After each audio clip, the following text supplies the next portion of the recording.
Hey people, how's it going? Welcome to another video. So, in the hype of the 1, 2, 3 album challenge that I did the other week, and a bunch of others have done as well, I was thinking about video ideas, and then I started thinking about albums that the third releases, right? I was like, do you know what? I did a video on some pretty awesome debuts. I did a video on some pretty awesome sophomores. So I thought, why not do a video about some third albums? Now, quick disclaimer. This video is not showcasing that the albums that I chose are better than the debut and sophomore. Okay, these are just 10 really, really good third offers. Do you know what I mean?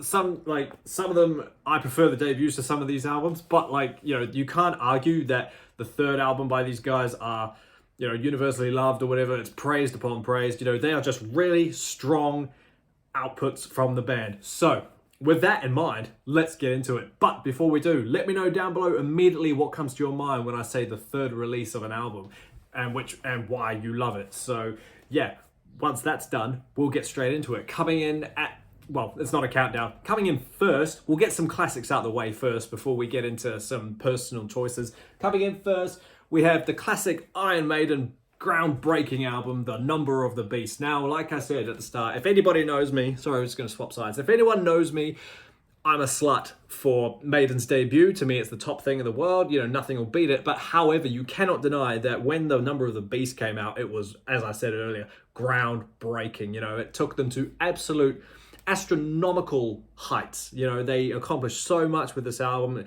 The production on this album is amazing. The songs, you could argue, they are better, but I just got such a soft spot for the debut. But this is just an absolute killer album. I ranked the debut at number 1. I ranked this at number 2. So what does that tell you? People argue that the filler song on here is, one of the filler songs is Invaders. I don't think so. The opening song, Invaders, is absolutely amazing. I think that's such a fun song. The intro is great. The little bass thing that runs along with it is fantastic. The chorus is fun, and I think it's just great. It's a pre-game to Run to the Hills in some retrospect, you know what I mean? Children of the Damned is a great song, already a sort of, not ballad, but, already a slower one. Track 2, weird, but good nonetheless. The Prisoner and Acacia Avenue, I think they're great as well. Acacia Avenue is better than The Prisoner, I think, but it's still a fucking strong album. It's still a strong side. Side A is great. And then side 2, you get hit with Number of the Beast, Run to the Hills, Gangland, and Hallowed Be Thy Name. What need I say? More, guys, come on. Other than Gangland, get rid of that nonsense. But other than that, every song on there is amazing. Beast is a fantastic song. Hills, it's overplayed, but we all know it and love it. And Hallowed, come on. I don't need to say anything about this album. Hallowed is just fantastic. It's a fantastic album. And you could, yeah, obviously, at the time, was Maiden's best work. Do you know what I mean?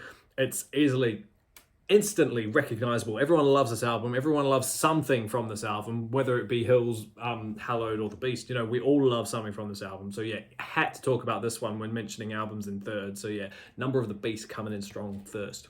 The second album that I'll bring up is the one that I mentioned in the third 1, 2, 3 thing, and that is Metallica's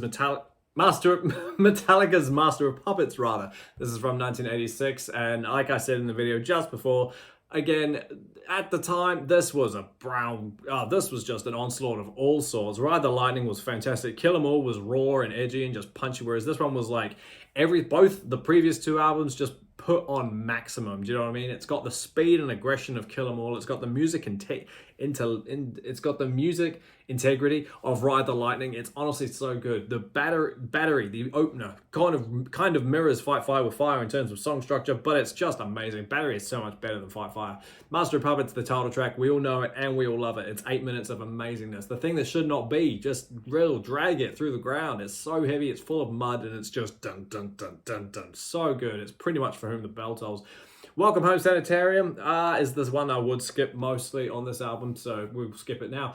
Disposable Heroes, I've said it before and I'll say it again, should have been the title track. It's a much more epic song over Master of Puppets, I feel. The riff on that, yeah, it's not so musically intricate, but it's a monster on your picking hand, so that one's just amazing. The solo in that is great. That breakdowny section I think is amazing. Leper Messiah, fantastic song. The second half of that is brilliant. I think it's amazing. Orion, yep, the best Metallica instrumental easily. Damage Inc., underrated, great album closer. Just 5 minutes of, is it 5 minutes?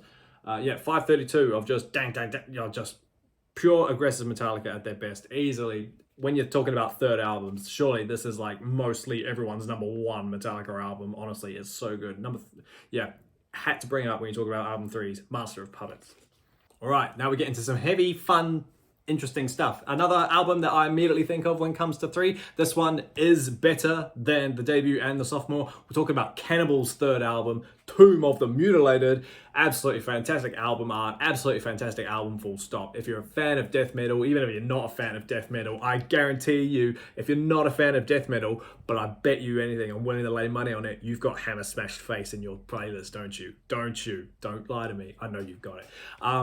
It's just one of those iconic riffs. Everyone loves it, and just, it's an amazing song, as it should be. It's the album opener, so what does that tell you? Chris Barnes sounds like, George Fisher is better than Barnesy, but you can't deny that Chris Barnes on this album is an absolute demon. Like, Jesus.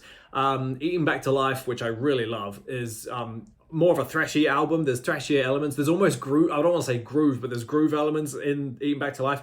Butchered at Birth kind of goes backwards in terms of like quality and whatnot. The production in that is a bit muddy, and it can be a bit of a mission to listen to. So listening to Tomb of the Mutilated is pretty damn fun. This is my favorite Cannibal album of all time. I rank this one at number one. Just for the ultimate extremeness that they went through. On this album. For one thing, the album cover and the album name is disgusting. It's beautiful. Hammer Smashed Face, I Come Blood. Surely that's on your playlist as well. God damn. Addicted to Vaginal Skin, fantastic. Split Wide Open. Necro Pedophile might be my favorite song on the album. The Cryptic Stench. Entrails Ripped. I'm not going to say the full word. Postmortal Ejaculation and Beyond the Cemetery. It's great. Those last three songs sort of add this flow-on effect of like concept storytelling almost. Entrails Ripped from the Girl, and then Postmortal, and then Beyond the Cemetery. Yeah, he gets more degraded. Like, he becomes more of a demon the more those songs go on. It was so fun, honestly. Easily one of the best Cannibal albums. Some people think it's The Bleeding. Bleeding's pretty good too, but this one's top tier. I tell you, when you talk about threes, you have to include Tomb of the Mutilated. So yeah, that's Cannibal right there. The next one we're going to talk about on our list is Death's third album, Spiritual Healing. This is my favorite Death album of all time. Fun fact. This album is just great. And like I said about Cannibals, Scream Bloody Gore, the debut, is fantastic. Leprosy, is weirdly defined as the definitive death metal album, the definitive early death metal album, and that's all well and good. However, the third album, in my opinion, I think is actually great. Leprosy is fun, but Spiritual Healing to me just sort of takes everything that Leprosy gave us and just kind of twists it around a bit. It's a bit more intricate, and the production, you could say the production's kind of, I think it's pretty much the same. It all sounds great. Of course it sounds the same. This is Scott Burns, eh? Pretty sure. Please correct me if I'm wrong. I'm sorry if that's wrong. But it's just awesome. I love it. Like, Living Monstrosity. I'm thinking of several different things to talk about at once.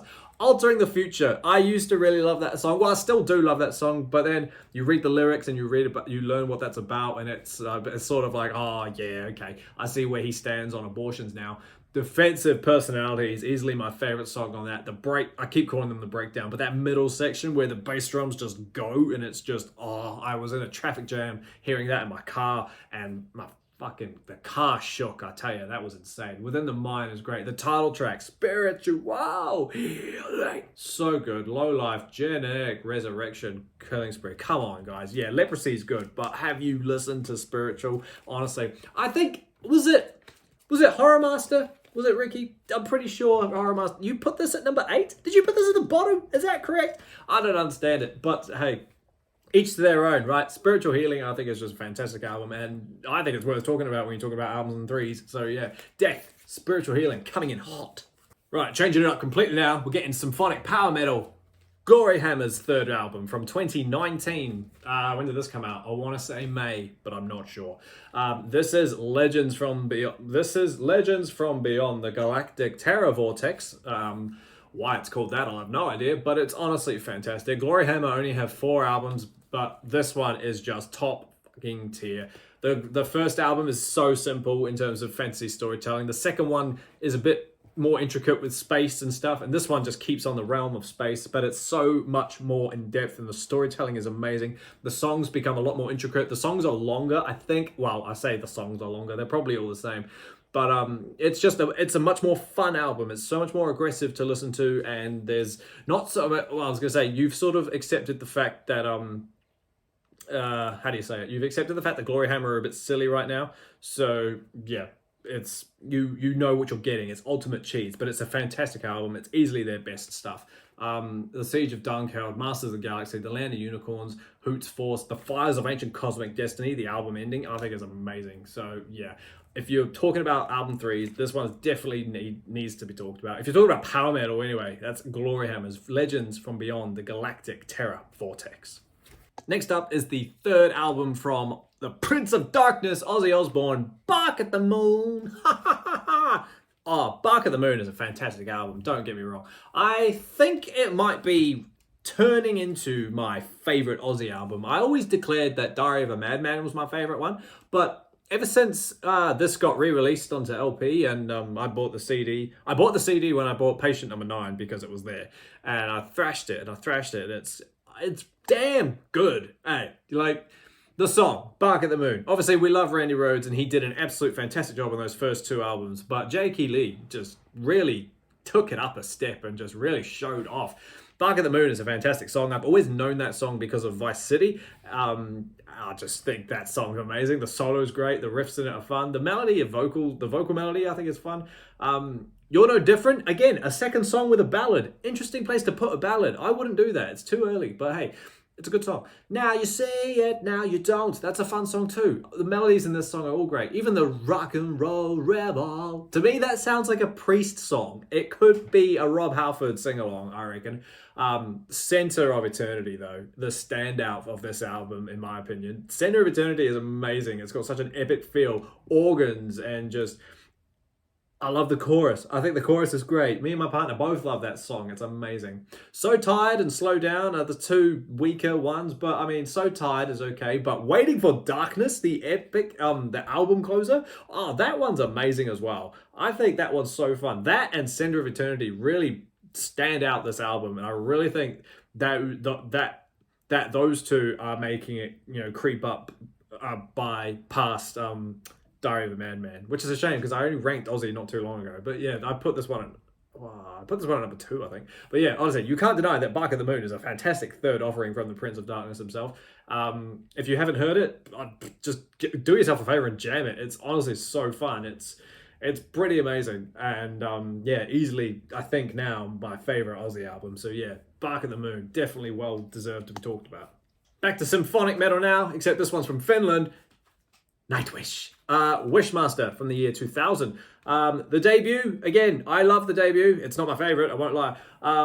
Neither is this. This isn't my ranked number 1 Nightwish album, but this is, okay, you're going to hate, if you're a fan, you're probably going to knock me. I know the others did on my ranking, but I prefer this one much more than I prefer Oceanborn. Yeah, I know.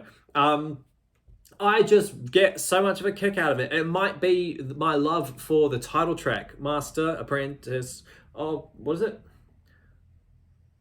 Yeah, the title track I think is great. I think it's so fun, which probably dates back to the whole Master of Puppets thing. Yeah, anyway. It's a great album. I think it's so fun. I've read Thomas, however you say it, the founder and Nightwish man himself. This is a bit of a in-between album because nothing amazing came off this album, apparently, he says. However, have you heard Phantasmic, the album closer? That's great. If I was to write a symphonic metal song, it would sound something like that because it talks about fairy tales and Disney films and just all sorts of stuff. But other than that, She Is My Sin, The Kinslayer, so fun. Wanderlust, great stuff. Crownless, I really like Crownless. That's got that, is that the song with the pedal tone riff in it? I think it's great. Dead Boy's Palm is amazing, and yeah, it's just you could say the difference between Angels Fall First and Oceanborn are quite different, but I just really think that this one is much more fun. I get so much a kick out of it. In fact, I might go play it later because I haven't actually spun this album for a while. But yeah, I think this one is great. It says on the back here, the right release at the right time. Having spectacularly defined their style with Oceanborn, Nightwish now took things to the stage further, delivering a record that, in addition to topping the charts in the native Finland, also made some serious inroads overseas. So that's awesome. Word on the band was spreading fast, and Wishmaster beating Iron Maiden to Album of the Month. That's cool. 2000. So what that would have been? Brave New World. That's a claim. That is a claim. Dead Boy's Poem, which is the best Nightwish song ever, apparently, according to the website. But yeah, it's a great album, and you might not agree that it's, you know, worth being brought up because Oceanborn's better, but like, I think Wishmaster is fantastic. So yeah, if you haven't heard Wishmaster, go listen to it. It's good fun. All right, now to the darker side of heavy metal. Bathory, Under the Sign of the Black Mark from 1987, I'm pretty sure. This is obviously the band's third release. The debut is fantastic. The debut for Bathory is cold and raw and black metal and scary and evil, and it's fantastic. The return, the second album, is dark and evil and brooding and satanic and scary and black metal. And the Sign of the Black Mark just takes both of those albums and just mashes them all together and gives us Under the Sign of the goddamn Black Mark. This album is definitive black metal Bathory. It's the greatest album of all, one of the greatest albums of all time. I rank this is my favorite Bathory album. This is fantastic. Nocturnal Obsession is, what did I say? I don't know. Massacre. Massacre's a fantastic song. It's an absolute blitzkrieg of Cawthon going absolutely nuts on the vocals. It's ridiculous. Call from the Grave is a fantastic song. I've said it before and I'll say it again. That's my favorite song of the album. That's what every black metal band thinks they sound like, vocally and just real tone like. It's disgusting. Into the Eternal Fire, that slow, heavy, dun dun dun dun kind of vibe. It's amazing. Chariots of Fire, 13 Candles. It's a sinister, dark, evil, scary black metal album. Very important when talking about first wave black metal, as is Venom's Welcome to Hell and some other stuff like Celtic Frost and whatnot. But this album just blows both of those away. This is just great. Easily the best Bathory album, and yeah, the third one in their catalog just outshines so far beyond anything else they've done. So yeah, that's that. Under the Sign of the Black Mark, Bathory, first wave black metal. It's so good. Cut forward 5 years. 88, 89, 90, 91, 92, 93. Cut forward 6 years, and across the water. Wait, is it across the water? No, across the next door neighbor, Darkthrone. Their third release with Under a Funeral Moon. Now, I know a lot of people who would put A Blaze in the Northern Sky as Darkthrone's best work, and you know, they're not wrong. I'm not saying A Blaze in the Northern Sky is a bad album, but in my opinion, get this, in my opinion, I would much rather listen to Under a Funeral Moon over Blaze in the Northern Sky. I find this album at the very sweet spot of true cult Norwegian second wave black metal, because Blaze in the Northern Sky just sounds great, right?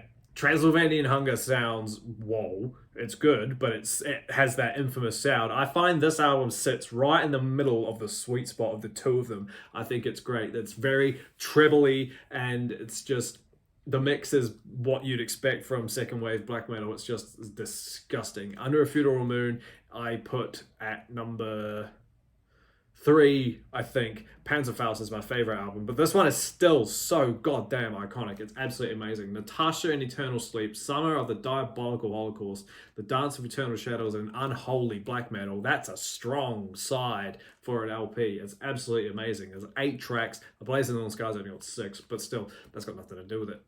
Under a Funeral Moon is just goddamn-tastic. It's so evil. To Walk the Infernal Fields is just, again, a slower brooding one. Under a Funeral Moon, the title track, just so cold and raw and grim, and it's just depressing, and it's so amazing. You know, you do have to be in a certain mindset to listen to these kind of cold albums, but once you get there, these are the best things you've ever heard, honestly. Darkthrone's Under a Funeral Moon is easily top tier Darkthrone black metal Norway music. It's so good. If you haven't heard Under a Funeral Moon, please go check it out. It's amazing.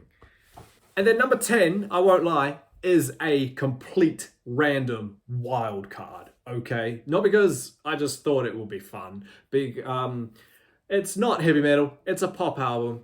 It's the first album I ever owned as a Christmas present in the year 2000. I'm talking about the British king of pop, the prince of pop, the king of British pop, Robbie Williams, and his third album, Sing When You're Winning. This album is just an absolute staple of pop music, of Euro pop, of early 2000s music, British early 2000s music.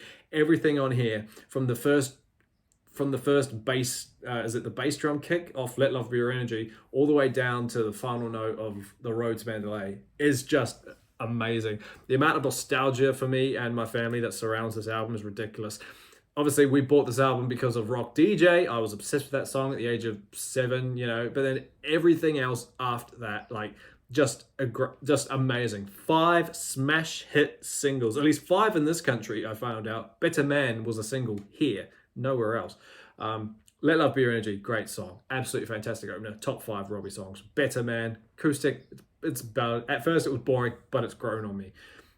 Rock DJ, the ultimate dance classic. Everyone loves that song. Shut up. Supreme, good song. Different vibe. Weirdly different vibe from Rock DJ, but so good. And then Kids, the duet with Kylie Minogue. 5 amazing, standout, balls to the wall singles. It's like the Black Album of pop music. Every song on here, every note, everybody loved. Even the B-sides, tracks 6 to 12. If It's Hurting You is fantastic. Singing for the Lonely is great. Love Calling Earth, Not to City Limits, Forever Texas.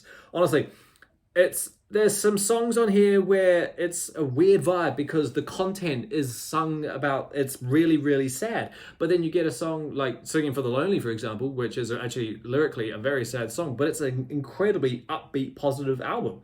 So, upbeat, positive song. So it's very contradictive of itself. But nevertheless, it's an absolute fantastic album. It's iconic. I cannot wait for this album to get re-released on LP. Come on, Robbie. You've done the first 2. Let's do this one in Escapology, eh? Let's get it up there. So yeah, easily the best Robbie album, in my opinion. Sing When You're Winning from 2000, his 3rd release. And that's that, team. Thank you so much for hanging out with me while we sit here and discuss some bands whose 3rd album is a damn good offering. Like I said at the start, let me know down below what comes to your mind when you hear the words 3rd album. Is it anything that I've listed? Is it something completely different? Let me know and I'll probably check it out. Keep an eye out for more videos like this. I have so much fun doing album videos and things like that. I've got a ranking on the way. That'll be fun soon. Hit the subscribe button, all that jazz. Hit the bell if you really care about it. And yeah, keep an eye out for the next video, whenever that'll be. But until that happens, everybody, stay inside, stay safe, listen to Under a Funeral Moon. It's so much better than a few blazing northern sky. And I'll see you all in the next video. See you later.